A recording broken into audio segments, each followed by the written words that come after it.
Dead-Montana Children, written by Charles H. Hinton and narrated by Stephen Radford.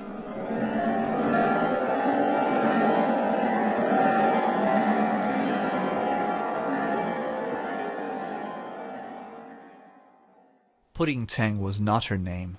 She'll warn you once, but never again. Her name was Patricia Parsh, and all the little girls and boys who rode her school bus knew better than to call her anything but Miss Parsh. And, more importantly, they knew better than to challenge her authority or to disobey her rules. They were to sit quietly in their seats. No loud talking. No loud laughing or giggling. No loud singing. And absolutely no chewing gum. These were the rules. And the children who rode Miss Parsh's bus would rather be sent to hell with their drawers soaked in gasoline than to disobey them. But of course there were a few wise-ass kids who dared to challenge her strict rules, and needless to say they were dealt with swiftly. Miss Parsh was the kind of woman who pulled ears, pinched arms, and slapped fannies, and a long, long time ago slapped faces. Her reputation in the children's community was that of a force not to be fucked with. Miss Parsh was plainly and simply a no-nonsense, not-gonna-have-it, school bus driving bitch. All the children feared her, even 6th graders. But what the children did not know was that Patricia Parsh was a lonely, heartbroken, and sometimes bitter woman. 12 years ago, when Patricia was 30, God had done a bad thing to her. He killed her husband and her only son. Patricia's husband, Mark, was driving their son home from a rained-out baseball game when he lost control of his car and went skidding off a Montana cliff. The car rolled 1,000 times before it burst into flames, killing Patricia's husband and her only child, who would stay 10 years old in his grave, and 10 years old in Patricia's mind forever. Patricia was home recovering from a nasty cold that God had let take hold of her. Had she been in the car with her family, she truly believed that the accident would not have happened. She was a careful driver. Mark was not, and God knew it. It wasn't until the absolute shock and horror passed, if it ever really passed, some 5 years later, that Patricia realized what she had to do. She was sprawled out on the floor of her trailer crying heavily, squeezing a pillow tightly against her chest, when all of a sudden the thought of driving a school bus came to her cloudy mind. Yes, that was it. She would drive a school bus and protect little children from God. And that, girls and boys, is just what Patricia Parsh was doing with her life. Protecting the children. But the children she drove safely to and fro were not her own, and Patricia hated this fact. Sometimes when she was down, really down, she resented the children. She would stare at their small faces in the bus's giant square mirror and hate them so much for being alive while her son lay dead in the cold earth. And on these bad days, when she was down, Patricia Parsh could become as mean as a bear. But most of her days were good days. And no matter how mean she may appear at times, Patricia Parsh's actions were always in the best interest of the children. But of course the children had no way of knowing that Miss Parsh was in their best interest. As far as they were concerned, Miss Parsh was a wicked old bitch who was 5 inches from her grave, and one day, when they grew just that little taller, they will give her a big shove, sending her pinwheeling down inside a 6-foot hole. They will piss on her, then shovel dirt onto her graying head. Bye-bye, bitch. Bye-bye, bitch. Now, driving down Route 5, staring dully with bloodshot eyes at the dirt road in front of her while her 13 little passengers sat drowsily and hushed behind her, Patricia's only interest was sleep. She was lucky if she'd gotten 3 hours last night, with all that ruckus going up in the mountains near her trailer home. Something crashed up there, and whatever it was a big, big deal. There were helicopters, fire engines, and all types of loud vehicles racing towards the mountains. The constant noise kept her moments from sleep. What happened up there? Was it a plane crash? Lightning? Did a satellite fall from the sky? Maybe, just maybe, a flying... "You passed the school, Miss Parsh," a small voice cried out. Patricia's thoughts disappeared like hot vapors. She looked up at the big rectangular mirror and saw Emily Searley staring out of the window with her small fifth-grade mouth swung open. Patricia looked into her right mirror and saw Roundup Elementary shrinking in the distance. "Jesus Christ!" she muttered, pressing a cowboy boot gently on the brake. She put the bus in reverse, numb to the loud beeping that was designed to save everybody, cut the wheel, and slipped the bus back in drive. The tires spat out dirt and gravel as Patricia tore out towards the school. A minute later she pulled slowly into the school's parking lot and let the children out, watching them exit one by one. There was no pushing, talking, or giggling. As she pulled away, she saw the little girls and boys light up with energy. This suited her just fine. The children could do whatever they pleased as long as they kept all that nonsense off of her bus. Before going home and climbing back into bed, Patricia decided to make a quick stop at the local grocer's to get a newspaper. Mr. Green's was a small dump of a store with a green tattered screen door that was barely holding on. Mr. Green, the store's owner, was a short, bald man with bad acne and missing front teeth, who loved to lick his lips while giving his female customers a sly wink. His favorite female customer was Patricia Parsh, and he didn't mind telling her what a pretty gal she was. She was nothing like those fat sows who chased him around his store from time to time, trying to get a piece of a good thing.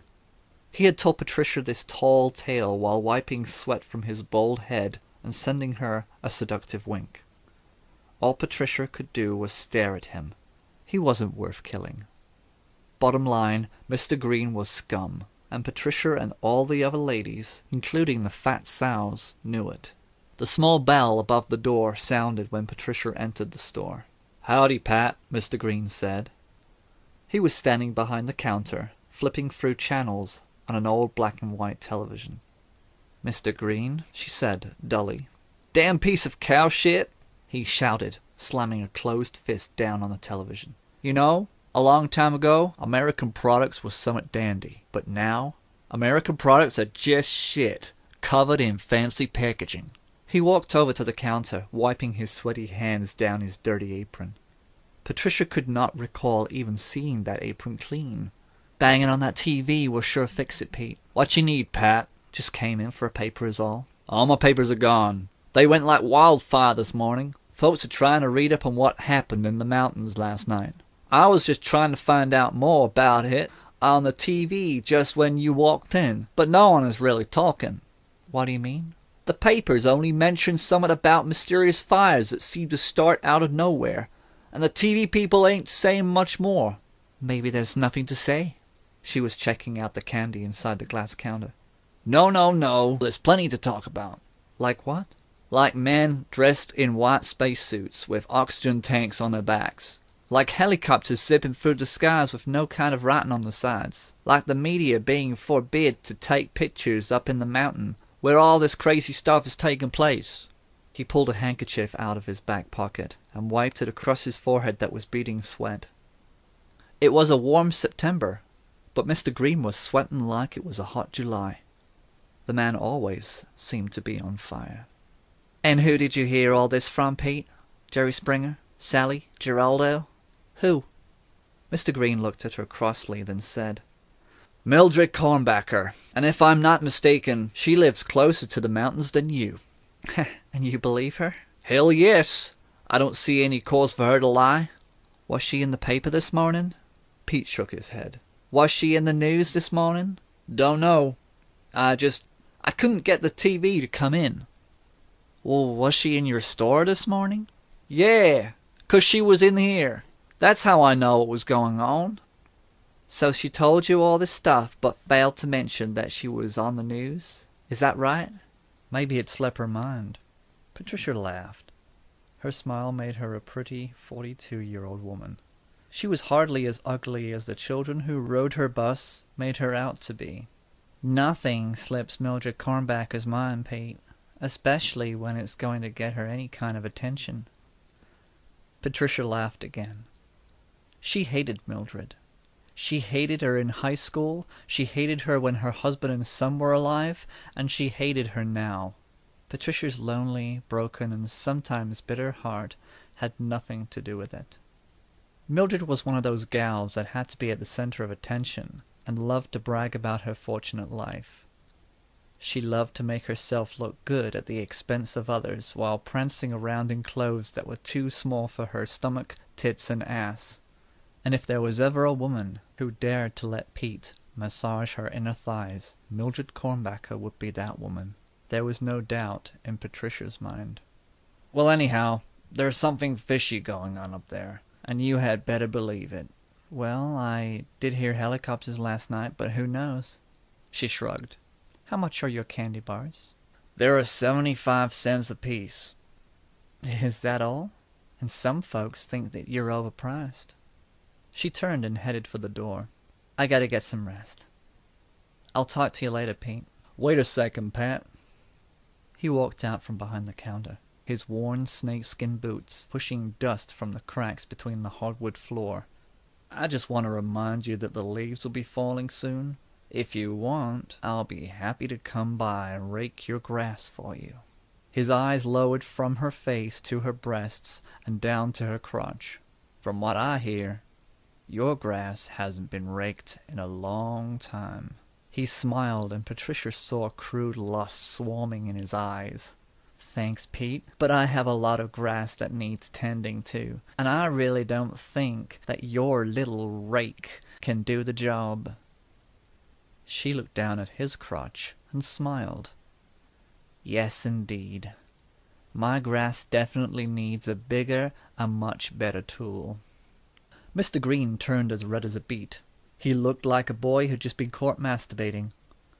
Patricia walked out into the September sun, flying high off her quick retort. Laying in bed with her blinds tightly pulled closed to keep out the sunlight, and peeping toms, Patricia placed her right hand between her legs and massaged her hidden lips. Mr. Green was right. Her grass hadn't been raked in a long time. But if Mr. Green were the only gardener that she could get, she'd rather take care of her own lawn herself. Patricia gave herself full service and then fell into a heavy, untroubled sleep. Patricia awoke at 2 p.m., took a fast shower, then sat down to a lonely lunch that consisted of ham, chips, and soda. When she was done, she cleaned up her small mess, climbed inside her bus, firing its rough diesel engine, and headed towards the school. She passed by Mr. Green's on her way, and saw the bold, disgusting proprietor standing in front of his store talking to one of his female customers. She honked her horn and watched with slight amusement as Mr. Green tried to stare her down. His stare down was as weak as his control to keep his hands off women. No sooner had his eyes made contact with Patricia's did he turn back to his customer, Debbie Fuller, who he was perhaps trying to convince to let him come by this fall and rake her grass.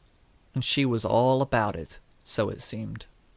Patricia pressed hard on the gas pedal, and the bus kicked up a swirl of dust. The woman-made dustball swallowed Mr. Green, Debbie Fuller, and his store. In the distance, faintly and hardly audible, Patricia was sure that she heard someone call her a slut bitch. Smiling, she pressed on. The children climbed on board the bus quietly, with sweat matting their hair and trickling down their faces. Most of them looked feverish, as if they had caught the same bug at the same time. Their faces were solemn, and their eyes were distant. It was as if their minds were elsewhere. At least they're quiet, Patricia thought, as she pulled slowly out of the parking lot. Emily Searley, who was the first child to be picked up in the morning and the last to be dropped off in the evenings, sat near the back of the bus staring at Patricia in the mirror with cold brown eyes that did not seem childlike at all. Her eyes that often seemed to elicit wonder, amazement, curiosity, and sometimes fear on the few occasions when Patricia called her out for talking too loud, were now beaming with great intelligence. "Is there something wrong, Emily?" "No, Miss Parsh," Emily said and smiled. Her smile did not seem like the innocent smile of a child. This was the smile of something much, much older.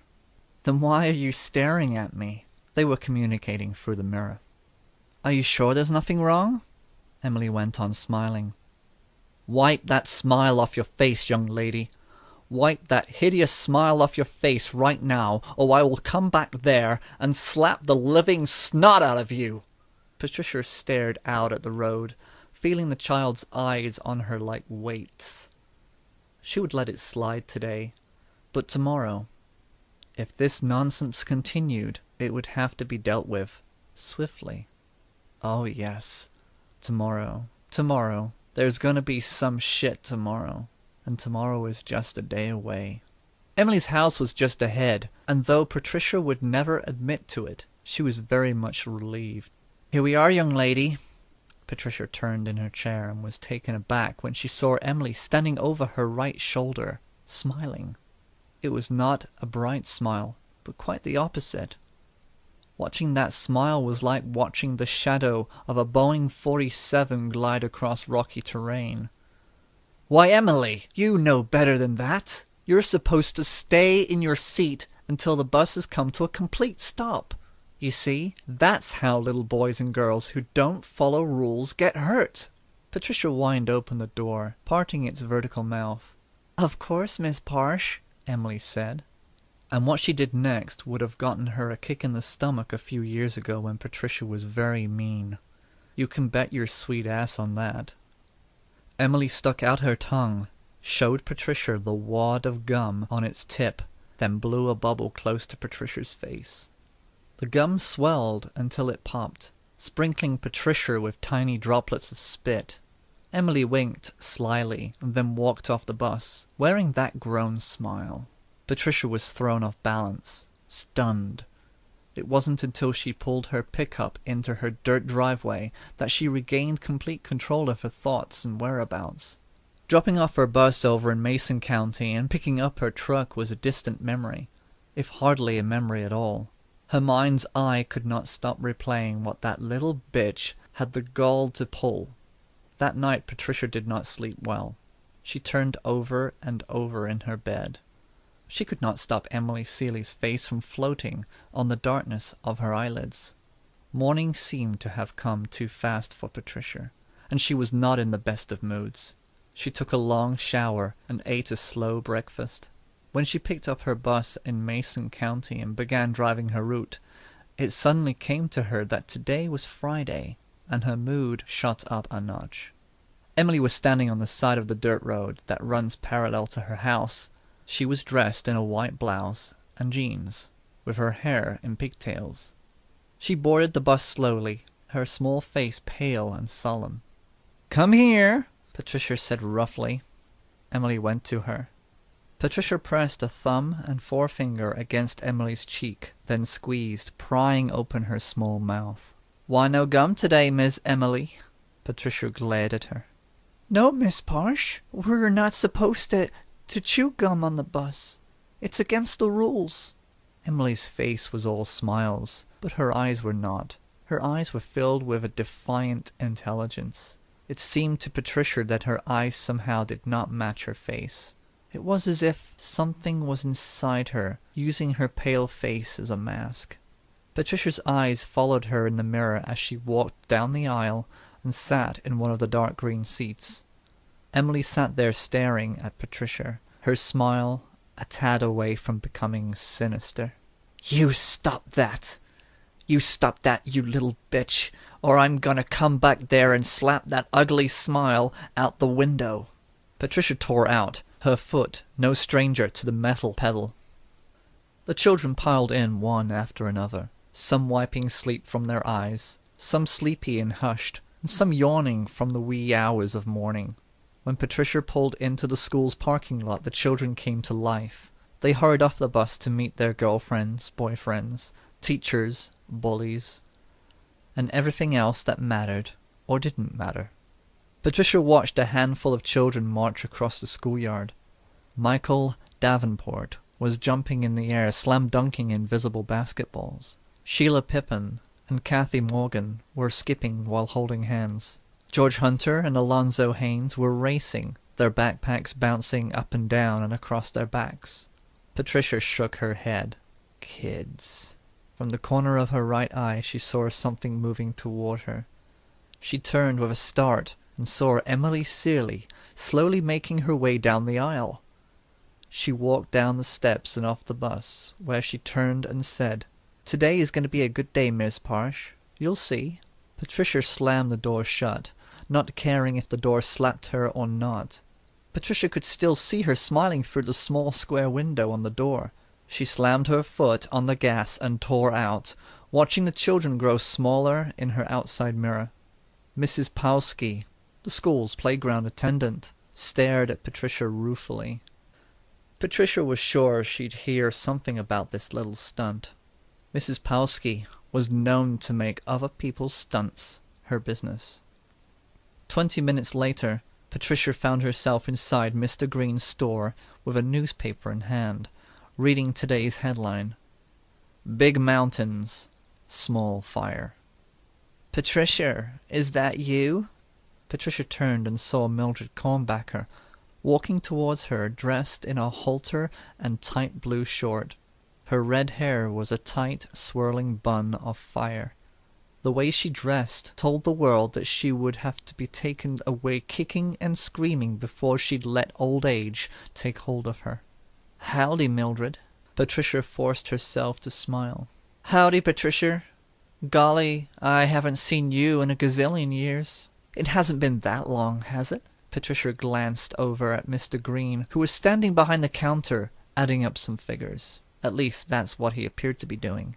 He looked up, offered the two women a smile and a sly wink, and then went on about his business of adding.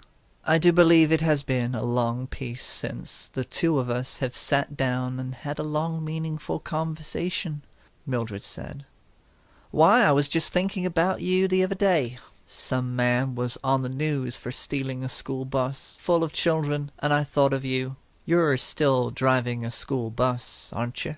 Smiling, she cocked her head to one side, and Patricia wanted to kill the catty slut where she stood. Instead, she only nodded. "Sometimes I wish that Frank would let me work, but he's just not the type of man that would let his woman get her pretty little hands all dirty. That's what he told me, you know. Isn't he a sweetie? Speaking of men, have you found another man since, you know, that awful thing that happened to your husband and your son? I am so sorry that that happened to you. Wait one sec, will you?" She reached inside the heavy black bag she was carrying and pulled out a small mirror. She raised it to her face, then said, "What do you think of this new eyeliner I have on? Is it working?" "Yes, Mildred. It's working, you slut. It's working a whole lot if you're planning on becoming a rodeo clown." I'm running late, Mildred. Now, if you would excuse me, I have some very important things to take care of." Patricia placed the newspaper on the counter, then slapped $1 on top of it. Mr. Green took the $1 and gave her 25 cents in return. "I really have to go, Mildred. Good talking to you." "Wait a sec. I'll walk you out. I'm all done here, anyway." Patricia walked out of the store, with Mildred nearly stepping on the heels of her cowboy boots. Outside, standing beneath the warm September sun, Mildred said, "That paper is not going to tell you what really happened in the mountains a few days ago. Is that so?" Patricia's eyes never left the paper. "Yep, there's a cover-up." "There's a cover-up? What makes you think that?" "Well, you know Frank and I built a house close to the mountains, don't you?" Of course. It's about 3 miles away from my house." "You mean your trailer, don't you?" She smiled crookedly. "Well, anyhow, just the other day, I was looking out of my window. I saw this truck drive by with a bunch of men in the back wearing white suits. You know, the kind of suits they wear when there's a toxic leak, or a nuclear explosion, or something like that." "Really? Did you tell anybody?" Patricia flipped over the newspaper. "I called up Rob Thornton over at Channel 7 and told him. He said that he was coming out to interview me, but he never showed up." You mean to tell me that you called a reporter like Rob Thornton and told him that you saw men dressed in white suits headed up the mountain, and he never showed up to interview you?" Patricia laughed aloud. "Yeah, that's about right." Her round face morphed into a disgusted, twisted frown, and Patricia saw anger in her deep blue eyes. "What, you don't believe me, Patricia? You think I'm lying?" "No, I'm not saying that. It's just that a newspaper doesn't mention anything about men dressed in white suits. All it says is that a small fire was started up in the mountains by what they believe to be a careless camper." "So I'm a liar," Mildred said flatly. "I'm not calling you a liar, Mildred. You're the one who's calling yourself a liar. Now, if you would excuse me." Patricia walked around her. "Yes, of course," Mildred smiled. "Well, looky here. Is that your bus parked in the parking lot across the street? I must say, that bus really becomes you." "Why, thank you, Mildred. And I must say that outfit you're wearing really becomes you. Why, who would have guessed that you're almost 50? The two women were now standing face to face. "You know something? I was just talking to Mr. Hayes over at Hayes Bar, and he told me he really misses your daddy." "Does he still drink until he passes out and piss and shit his pants in streets?" "As a matter of fact, Mr. Hayes said that his liquor sale hasn't been the same since your daddy left town. Or was he ran out of town? I forget." "Why, you dirty, slutty—" "Don't say it, Patricia. Don't fucking say it, 'cause once you say it, there's no turning back." "Cunt!" Patricia screamed, and bless God Almighty, you know it, the fight was on. The heavy black bag that Mildred was carrying landed across the left side of Patricia's face before she could blink, let alone move. The newspaper fell from her hands and took off in the light breeze. What could only have been a cassette player that was tucked inside that big bag, that was ahead of its time, rattled Patricia's head to a point where she saw white stars floating before her eyes. Had it been more of a modern time, it would without a doubt have been a smartphone, perhaps a Nokia Lumia, that would have made its mark. Her face turned a hot numb, and before she could say or do anything, the bag was reaching for the other side of her face. Dazed and seeing double, Patricia managed to avoid the second coming of the bag due to the fact that Mildred had switched the bag to her left hand, a hand that was not as cooperative as her right. Mildred let her emotions get the best of her, and swung the bag wide and wild, throwing herself off balance. The bag swooshed past Patricia's head in a wide arc, turning Mildred. When she gained control, her back was facing Patricia. Patricia reached and grabbed Mildred's flaming red hair that set on her head like a beehive, and flung her into the store's old dilapidated screen door. The screen door gave, not wanting to have anything to do with this mess, and Mildred went flying inside the store, opening the oak door with her head. The bell above the door sounded, and for a brief moment Patricia saw Mr. Green's shocked white face. He was frozen behind the counter, a scared little man trapped inside a portrait. "Don't you ever touch me again, cunt!" Patricia was standing over her as she lay on the floor in a fetal position, covering her head with her hands and elbows. Mildred laid there motionless, the aftermath of any man, woman, or child who dared to go through an oak door head first. Patricia planted a boot to Mildred's stomach for good measure. Mildred moaned. Patricia felt satisfaction. She turned and walked towards the door, leaving Mr. Green's mind in a total quandary. Patricia Parsh was her name. You fucked with her once, and you want again. Oh, really? Suddenly, Mildred was on Patricia's back like she was thrown there, pounding on her head, screaming at the top of her lungs, words Patricia could not understand. It was as if Mildred had gotten zapped by the Holy Ghost and was now speaking in tongues. Patricia spun around, trying to shake her from her back. Mildred's hands pressed against Patricia's face, and it was then, and only then, that Patricia realized what she was screaming. She aimed to scratch out Patricia's eyes. Patricia turned and plowed backwards into the oak door. Mildred screamed, then fell to the floor. That got Mildred Cornbacker off Patricia Parsh's back. Patricia kicked up a boot. It landed under Mildred's chin, blasting her head against the door. Mildred was dazed. She was totally stunned. Her vision was blurred, her mouth was bloody, but she would live. Patricia turned and walked out. When she looked back over her shoulder, she saw Mr. Green kneeling over Mildred, fanning her with a piece of cardboard. He looked as stunned as Mildred. Patricia climbed inside her bus, fired its loud diesel engine, then drove home. Patricia Parsh was her name. Knocking out slutty cunts was her game. When Patricia woke up a few hours later, her head was ringing, and she was slightly woozy. Mildred had landed her a good one upside her head with that heavy bag. She was on her way to the bathroom to get a few aspirins when a hard knock landed against her door. Patricia reached inside her small pantry and yanked out her bat. Someone was going to be shipped to the boneyard, and she'd be damned if it was going to be her. Patricia opened the door, the bat clutched tightly in her right hand, and she saw Sheriff Button standing in the doorway, his pale grey eyes hidden behind dark shades. He was holding his white cowboy hat with his hands. "Evening, Pat," he said. "Sheriff," there was attitude in her voice. "Easy, Pat. I'm not here to haul nobody in. I'm just here to clear this mess up. I've gotten Mrs. Cornbacker's side of the story, and I'm here to grab a hold of yours." "My side of the story, Sheriff, is that she hit me first. Look at my face." She showed him the red bruise on the left side of her face. It would be a dark purple by morning, she figured. Sheriff Button examined the bruise without showing any emotion, then said, "Well, Pat, I'm going to tell you the same thing that I told Mrs. Cornbacker. I want this nonsense to stop right now. You hear? Either you two bury the hatchet, or I'll bury it for the both of you. I'm not saying that you two have to swap spit or anything. I'm just saying try to behave like ladies. Okay? As far as I'm concerned, it's all over and done with."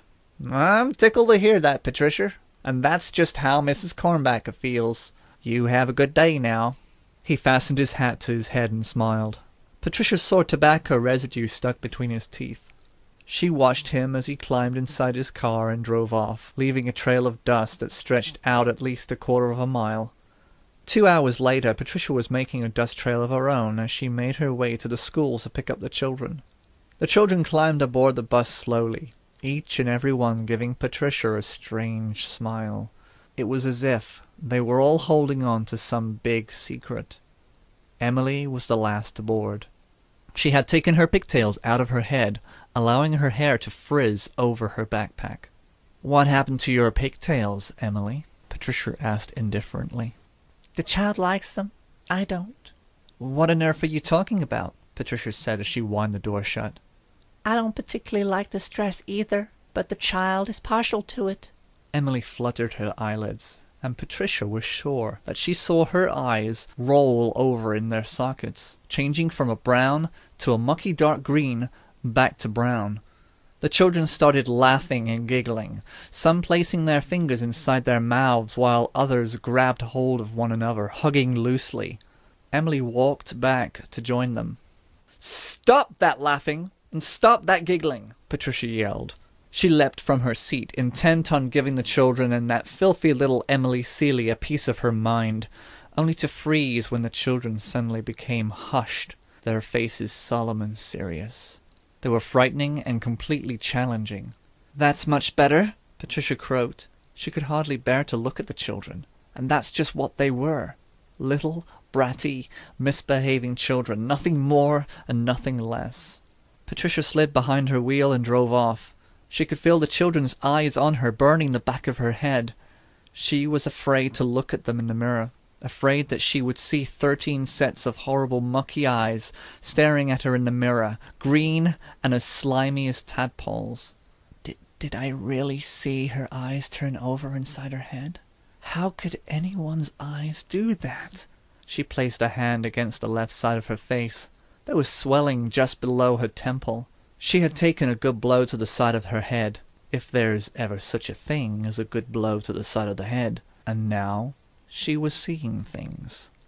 She had to be. But the children's stares were all too real, and she was... what? Afraid? Was that it? Was she afraid to stare back at them through the mirror? Was she afraid to stare them down? What seemed an eternity was now coming to an end, as Patricia let Michael Davenport off at the side of the road. Patricia waited until he was clear from the bus, then took off down the dirt road, leaving him in a dust bowl. It was 12 down and 1 to go. All that was standing in her way of 2 days of rest was Emily Seeley. Patricia drove faster. There were red and blue lights flashing ahead. Sheriff Buttons had apparently pulled over a lawbreaker. Patricia reduced her speed as she merged the bus to the left side of the road, trying to keep her dust at a minimum. Sheriff Buttons raised a hand as she passed. Patricia raised an index finger from the steering wheel. 15 minutes later, she was at Emily's stop. The end of a crazy shit-flinging, ball-breaking week was at hand, and Patricia was glad. "Here you go, Emily," Patricia said. Emily walked to the front of the bus, then stopped in front of her. "What is it, Emily?" "The child wants to talk to you." "The child wants to... What on earth are you talking about, Emily? This has gone on far enough, Missy. I think I'm going to have words with your parents." "Help me, Miss Parsh. Help me!" Emily screamed. Standing before Patricia now was a terrified child with heavy tears streaming down her cheek. Her arms were stretched out as she pleaded desperately for someone, anyone, to take her away from some awful, horrible, unseen place. The horrible facial contortions Emily was making dissipated into a solemn mask as her arms fell at her side. The fear in her eyes vanished along with her personality. It was as if all of Emily's substance had been replaced with something cold and vile. "You want to see something really scary, Miss Parsh?" Emily croaked. No, I don't want to see something scary. I'm scared enough as it is. Please go away. For Christ's sake, just go away." Before Patricia could speak, Emily changed. Her head and body swelled, twisting and contorting into gruesome shapes. Her head, now as huge as a basketball, rounded at the top and thinned out at the chin like a pear. Huge and slimy green eyes protruded out from the top of Emily's head on thick stalks. Her nose had become 2 narrow slits. Her mouth, a black hole filled with layers of sharp green blades that looked like grotesque shards of broken glass. The girl's dress tore in half as her arms grew long and muscular. At the end of these gruesome long arms were 3 fingers with small mouths that opened and closed aimlessly. The thing's legs were long and prickly. It had what looked like long talons for toes. It had to bend to keep its ugly head from smashing against the bus's grey metal roof. This thing with yellowish-green skin reached out and grabbed Patricia by the neck. The mouth on the tips of its fingers bit into Patricia's neck, then began sucking her blood. Patricia was paralyzed. She was numb with fear and utter disbelief. The creature changed back into the little girl who looked and sounded like Emily Seeley. But of course this was not a little girl. This was something alien and something terribly evil.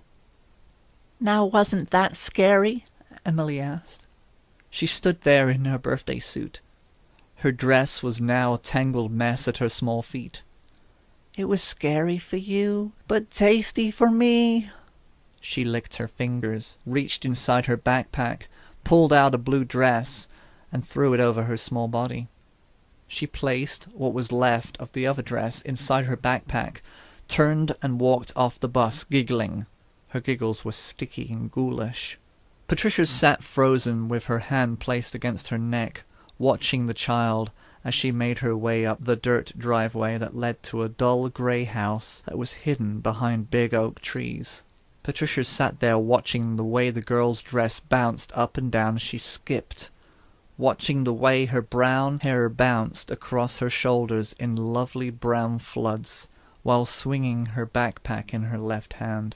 Watching this young child from afar was like watching one of nature's most beautiful creatures. But Patricia knew all too well that what was living inside this child was far from natural, and a million miles from anything that was beautiful. Red and blue swirling lights appeared in Patricia's mirrors. The cavalry had arrived, and late as usual.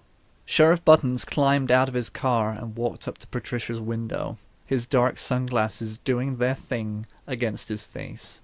"You been sitting here for some time, Patricia? Is there something wrong?" the sheriff asked. "Yes, Sheriff.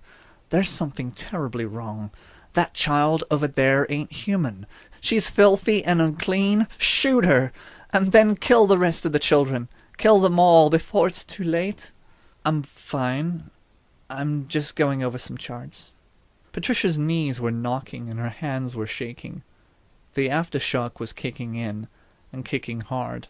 "What happened to your neck?" 3 thin lines of blood were running down her neck and under the collar of her white t-shirt. "Just a couple of scratches I got earlier." "You got that from your run-in with Mrs. Cornbacker, is that right?" the sheriff asked. Patricia nodded. "Well, that matter has been resolved, right?" "I don't have a problem with Mildred, Sheriff." "That's just what I want to hear, Pat. I have some Band-Aids in the car if you need 'em." "No, thanks. I have some at home. I'll be okay until then." The sheriff nodded, then said, "All right, then. I just came over to check on you, is all. Drive safely." He climbed inside his car, made a U-turn, and then tore off. Patricia tore off in the opposite direction. When Patricia got home, she checked her trailer carefully, then locked her windows and doors. By 10 o'clock, she was sleeping restlessly with a .380 under her pillow. It had belonged to her father. In fact, it was still registered in his name. He had given it to her to hold for him a few years ago. He had told her that with his heavy drinking, that he was afraid that one day he may point that thing at someone, if not himself. "Now be careful with this gun, Pat," he had told her. "Guns are smart, angry, and very evil. Guns love nothing more than to kill people. They wait quietly and patiently for people to become careless, and then they load themselves. And the moment they are pointed at a person, even their owner, they go boom! It doesn't matter if the trigger is pulled or not." Patricia had told her father, who was standing in front of her, swaying from side to side, that she had no reason or desire to go near that gun. But this night, not only did she go near the gun, she placed it under her pillow, fully loaded. Patricia's alarm clock lost its mind at 8 a.m., waking her with a start. She climbed out of bed, took a quick shower, dressed, then drove over to Mr. Green's store, leaving the gun under her pillow to rest a while longer. It will need it.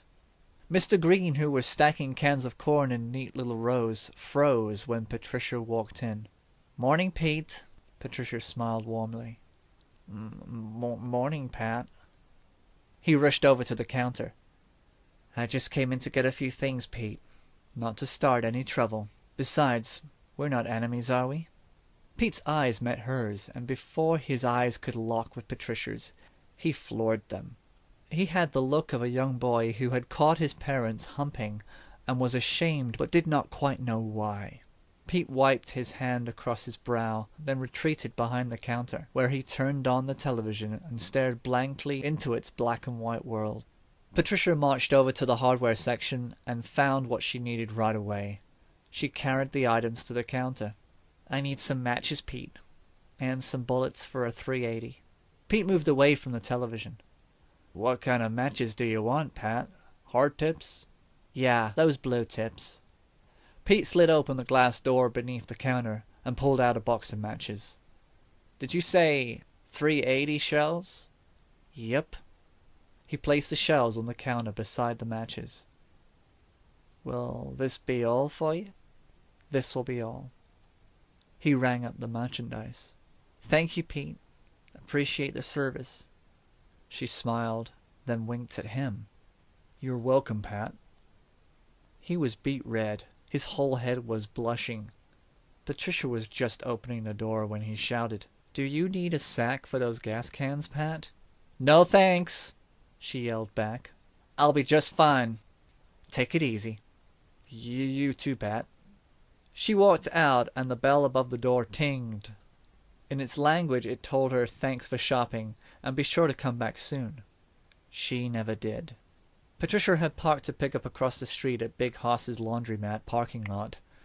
As she approached her truck, she saw Emily Seeley and Michael Davenport outside the entrance of the laundromat. Michael was sitting on the curb, chewing on little chunks of crunchy chocolate that he had, for some odd reason, placed inside a shoebox. He was stuffing the chocolate in his mouth, one after another. Emily was standing beside him. Their eyes were on Patricia. In the hush of the morning, Patricia could hear the machines inside the laundromat putting in their Saturday morning work, while the people inside put in their idle chatter. "It's laundry day, Miss Parsh," Emily said. "Have to keep clean. Ain't that right, Michael?" "As right as rain," Michael said, and then started giggling. Patricia could see some grotesque alien creature swimming beneath his skin. "That's right, Emily. We definitely have to keep this place clean," Patricia said, smiling wryly. "You want to see something scary, Miss Parsh?" Michael said, munching on the chocolate goodies within his shoebox. "No, Michael. I don't want to see anything scary." "Are you sure?" His face no longer looked childlike. It seemed much older and much wiser. "I'm sure." "Very well, then." He looked up at Emily and started giggling. "We're all over, you know," Emily said. "You can't even count." "You want some of these?" Michael held out his shoebox. Patricia peered inside the box and saw pieces of dark chocolate crawling over each other, jockeying for space, some leaping out onto the ground. Suddenly she realized what she had thought were pieces of chocolate were actually big black crickets. Michael smiled, and she saw black cricket legs, antennas, and white guts stacked between his teeth. "These are my science project. My mother, well, Michael's mother, hates them. She says they're too noisy. Have one. Take two if you like." He handed a handful of crickets to Emily. She stuffed them inside her mouth, chomping them into pieces. One of the crickets managed to crawl out from her mouth, dragging a severed black leg behind it. It crawled up her face into her hair. Michael grabbed it and stuffed it inside his mouth. Patricia's stomach churned. If she had eaten breakfast this morning, it would have surely come up in wet chunks. "No, Michael, I don't want any," she said flatly. "We'd better go back inside, Michael. Our parents will start to miss us." Emily gave Patricia a hard look, then walked inside the laundromat. Michael covered the shoebox and started in behind her. He stopped, his back facing Patricia. Muscles, cords, and veins inside his neck popped, stretched and tore as his head turned completely around facing Patricia. "See you Monday, Miss Parsh. Maybe I'll have a surprise for you." His teeth would now roll pointy green blades. When she was a child, her father had shown her a picture of a giant piranha that he had stumbled upon in one of the encyclopedias. The fish's long white teeth had haunted her for months, and now these teeth had come back to haunt her as an adult. Only this time they were green and crammed inside the mouth of a boy. What appeared to be a boy. Michael stared at her, his eyes big and wet. Patricia could sense hatred in those awful eyes. The bones in Michael's cheeks grinded and cracked as his head snapped back into place. He raised his middle finger and walked inside the laundromat. Patricia followed him with her eyes. No, her eyes followed it. That's what they were, weren't they? A bunch of its. "Surprise," Patricia whispered. "There's going to be a surprise, all right." She walked over to her truck, mumbling, the first stage in the process of becoming totally insane. Patricia drove to Ike's gas station, filled the gas cans, placed them flush against the gate of her truck, then drove home. An hour later, she was firing the .380 at a stout post behind her trailer. The gun packed a wallop. Each time she pulled the trigger, the wild beast hollered and jerked and spat sparks from its muzzle. But in the end, Patricia tamed it. When she was consistently hitting her mark, she carried the gun inside, examining it closely. This gun was nothing like the shotgun that Sheriff Button chauffeured around in his squad car. That gun was a mean, bad motherfucker, and wasn't trying to hide it in the least bit. It was so mean that it had to be locked down to keep it from jumping up and putting a serious ass-whipping on somebody. However, the .380 didn't seem so mean-spirited to Patricia. In a strange way, it seemed nice and kind even. This gun, with its smooth pearl handle, looked as though it wanted to play, not fight. And that, Patricia thought, is what made this gun so dangerous. It was a sly son of a bitch that hid its true intentions well. Given the chance, this little nice gun would kill her just as quickly as that mean black motherfucker that was locked down in Sheriff Button's squad car. This silver little doozy would kill her with a wink of its black eye. Patricia placed the gun under her pillow, fully aware that she had not tamed the beast. The beast was just pretending. There was no doubt in her mind that if she played with it long enough, she'd be the one getting tamed. This instrument of destruction was made to give thrashings, and did not care who was on the receiving end. Sunday came fast, and like God, Patricia rested, for Monday would be the beginning of a new and ever so exciting day. Patricia was up before her alarm clock. She wrote a small note, took a long shower, ate a slow breakfast, then got dressed. An hour later she was en route to pick up the children. Save for a garbage bag full of towels, a .380 tucked inside her waistband, and the 2 cans of gasoline placed at the rear of the bus, the day was nothing short of routine. Emily Seeley was the first to climb aboard. Patricia closed the door behind her, then took off down the road. "Morning, Miss Parsh," Emily said, smiling. "Morning, Emily," Patricia said flatly. Emily was headed to the rear of the bus when Patricia called after her. "Emily?" "Yes, Miss Parsh?" The alien inside this poor child was thick. Patricia could see it squirming behind her eyes and under her skin. "You want to see something really scary?" Emily stared at her curiously, then said, "Yes, I like scary things.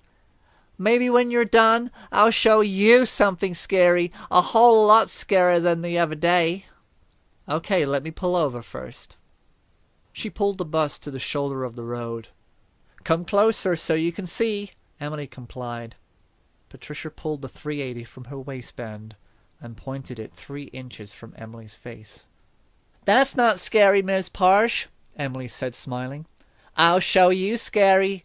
I'll show you something that will make you lose your mind." Patricia pulled the trigger, just as Emily started to change. There was a deafening blast. Patricia's ears rang and tinged and hurt like hell as the girl staggered backwards, swaying side to side on rubbery legs. For a moment she stood there staring at the gun, with a small black hole in the center of her forehead, confused. Emily fell to her knees, then onto her back. Her right leg hurtled beneath her. Patricia was certain she saw fear in those ugly eyes before they went dull. A slimy substance poured out from the child's head as she lay sprawled on the floor. The stuff that poured from her head was green and alien.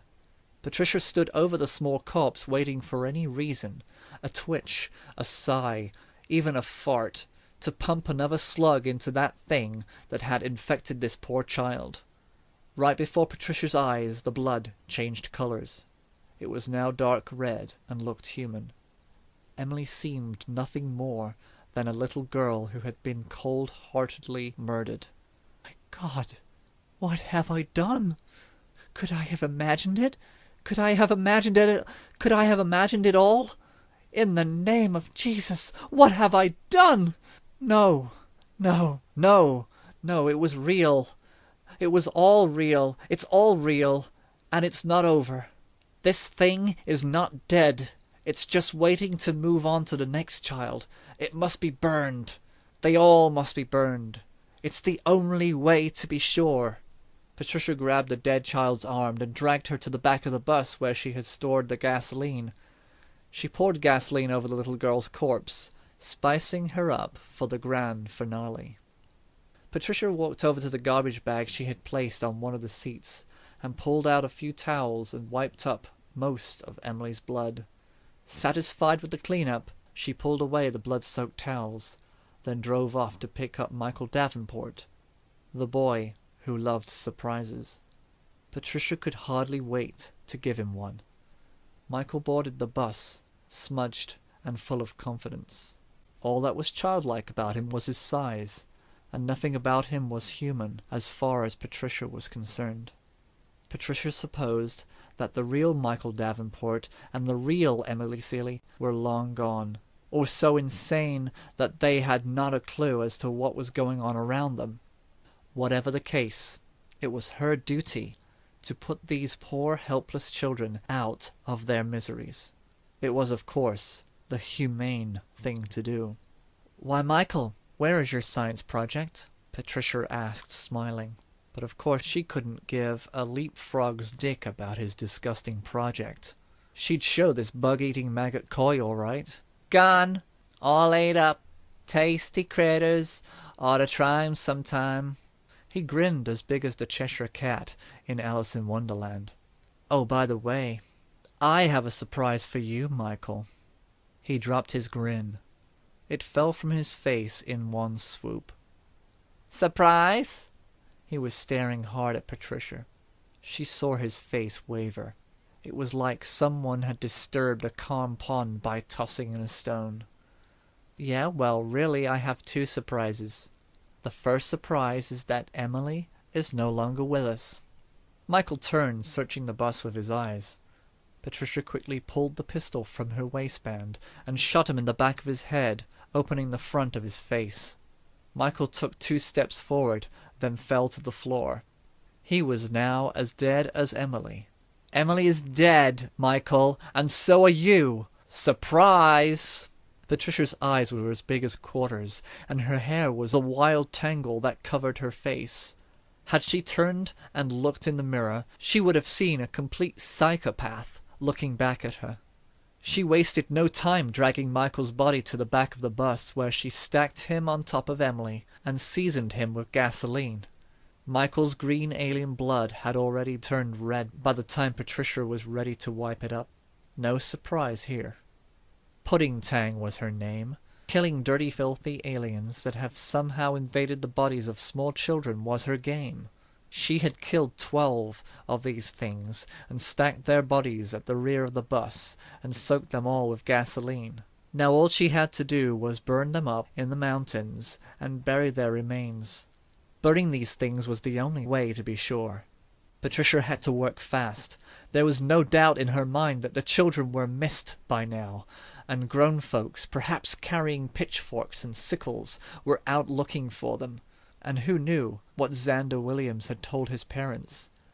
These things hadn't got to Xander.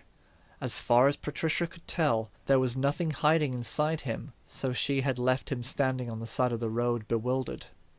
"Go in your house, Xander," she had told him. "Go inside the house and lock your doors. Do you hear me?" "Yes, Miss Parsh," he replied. He was one of a handful of black kids who attended Roundup Elementary. She and his parents were well met. She knew that they were from Cleveland, and the army had brought them here, the same way it had brought many people of color to Montana. She knew that his parents were kind and gentle people. She also knew that Xander Williams was their only child. But none of that made any difference, and surely would not have stopped her from putting a bullet through his head. Patricia Parsh did not shoot Xander, because she was certain that he was human. If these things had gotten to him, there was no sign at time present. She just couldn't go around shooting every kid, because they were simply guilty by association now, could she? That would be monstrous. If something was lying dormant inside of Xander, festering and growing until it was time for it to take over him, then someone else will just have to deal with him. Right now she had her own problems to deal with. The things in the back of the bus had to be burned, no matter if she made it to the mountains or not. Patricia's eyes were red and nutty as she drove slumped and crouched over the bus steering wheel. The bus diesel engine droned at 65 miles per hour, stirring a trail of dust for miles. The blood at the rear of the bus was slowly creeping to the front, gathering dirt and dust in wrappers along the way. Ahead, Patricia could see the Cornbackers' land, their big white house standing proud in the distance. Patricia parked the bus at the mouth of the Cornbackers' long driveway, leaving the worn diesel engine clanking and stuttering, disturbing the silence of morning. Mildred Cornbacker met Patricia halfway down the driveway. "What the hell is going on, Patricia? People are looking for you." Mildred looked over at the bus. "A whole lot is going on, Mildred, and that's why I'm here." "What's going on? Why are you here?" "I'm here to see if you want to see something scary." Patricia's eyes were wide and wild. There were dark puffy bags beneath them. Her grin was that of a complete insane. "Scary? What are you talking about?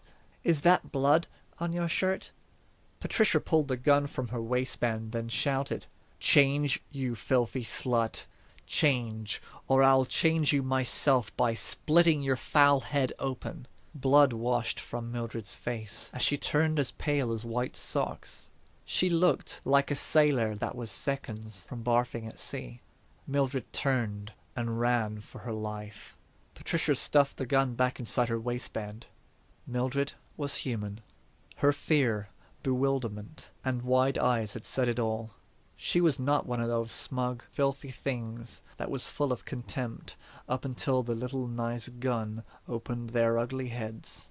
A small and secret part of Patricia wished that Mildred had not been human. This small and secret part of Patricia would have enjoyed putting a hole through Mildred's head. She was a monster. Mildred's eyes did not stand on stalks. Her teeth were not long, sharp, and green, and her fingers did not have small mouths growing from their tips.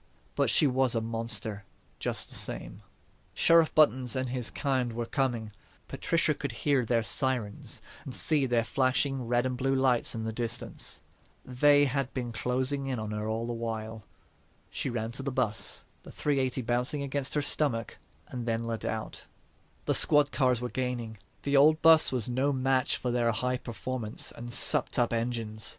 Soon they would catch up to her, shoot out her tires, and storm the bus. Patricia had no choice. She had to burn the bodies now. She stopped the bus in the middle of the road. She was headed west on Route 7. It was the fastest way to the mountains. She ran to the back of the bus, pulled a blue tip from her pocket, struck it on the heel of her boot, then tossed it onto the pile of bodies. Blue and orange flames roared towards the ceiling, turning its grey smooth paint into charred black cinders that twisted and spun within the flames.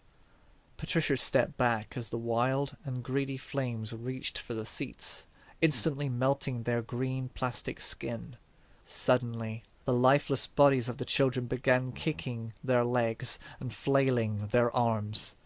Some stood erect, screaming some alien battle cry, while trying to blot out the flames that engulfed them as they thudded back to the burning floor one by one. These ugly, awful aliens were trying to escape the bodies that they were now trapped inside. How pathetic, Patricia thought. Her lips curled into something far from a smile, something far from anything that was sane. The raging, greedy fire caught hold of the 2 cans of gasoline, causing them to explode and plume into a bright red fireballs. The bus rear door shut off its hinges as glass and bodies flew out onto the pavement, sizzling. The fire quickly found its way to the gas tank. There was a grand explosion. The rear of the bus lifted as half of its roof shot into the air like a rocket, headed into space with fire and black smoke jetting out beneath it. Charred bodies were propelled 15 feet into the air, then rained down like stones. Patricia was blown through the front windshield. It shattered into a spray of glass diamonds. Patricia's body slid across the nose of the yellow bus and across the slick back pavement that made Route 7. She lay there smouldering with second or perhaps third-degree burns. The window she had been knocked through split the back of her head. Blood gushed from her head wound, and what was left of her hair sizzled on her scalp. She was semi-unconscious. The world around her was fading in and out. She saw Sheriff Buttons and state troopers climb out of their squad cars with their guns drawn. She saw some of the men in badges run to their trunks and pull out red fire extinguishers, desperately trying to put out the raging fire that was sending black, swirling smoke miles up into the blue skies. Dazed and fading, Patricia heard Sheriff Buttons' voice.